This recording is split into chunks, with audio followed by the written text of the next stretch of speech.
मार्ग आता बंद झालाय। गेले 2 दिवस नागपुरात पावसाची संततधार सुरू असून गेल्या 2 दिवसात सर्वाधिक पाऊस भिवापूर तालुक्यातच झालाय। मुसळधार पावसामुळे नक्षी नदी ओसंडून वाहतेय।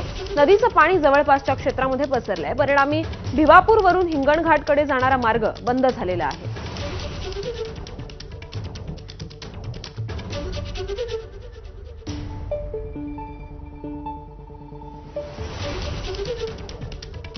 तर नागपुरात झालेल्या मुसळधार पावसामुळे बेसा पिपळा परिसरातील रस्ते देखील जलमय झालेले आहेत।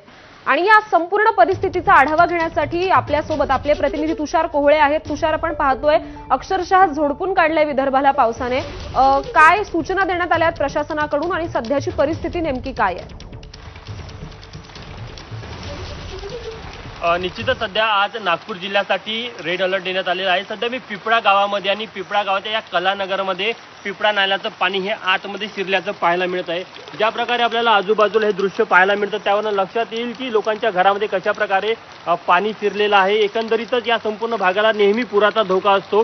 मात्र मागच्या 24 तासामध्ये इथे 130 मिलीमीटरच्या वर पाऊस झालेला आहे आणि साधारण दिवसभर संततधार होती, काल देखील आणि रात्रभर संततधार होती आणि त्यामुळे हे दृश्य दिसतं की पिपळा नाला हा पूर्णतः दुथडी भरून वाहतो आणि त्याच्या लगत असलेल्या सखल भागामध्ये हे पाणी शिरल्याचं पाहायला मिळत आहे। तुम्ही जर का समोर दृश्यांमध्ये बघितलं तर लोकांच्या आतमध्ये जे नदीच्या काठावर असणारी जी घरं आहेत त्या घरांमध्ये कशा प्रकारे पाणी शिरलेलं आहे। त्यामुळे इथल्या नागरिकांना रेस्क्यू करून जिथे बाजूला सह्याद्री कॉन्व्हेंट आहे तिथे नेण्यात आलेलं आहे।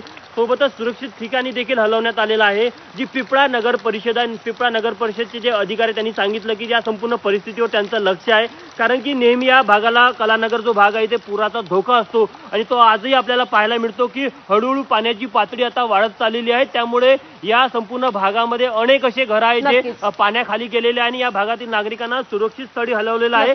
काही स्थानिक नागरिक आपण त्यांना विचारूया काय चित्र आहे नेमकं हे जे पाहायला मिळतं। त्यामुळे आपण पाहतोय की आता इथे सगळे रस्ते जलमय झालेले आहेत, प्रचंड पूरस्थिती आहे, परंतु यामध्ये देखील प्रशासनाने नागरिकांच्या सावधानतेसाठी इशारे देणं गरजेचं आहे आणि सुरक्षिततेची काळजी घेणं गरजेचे आहे। धन्यवाद या सविस्तर माहितीसाठी।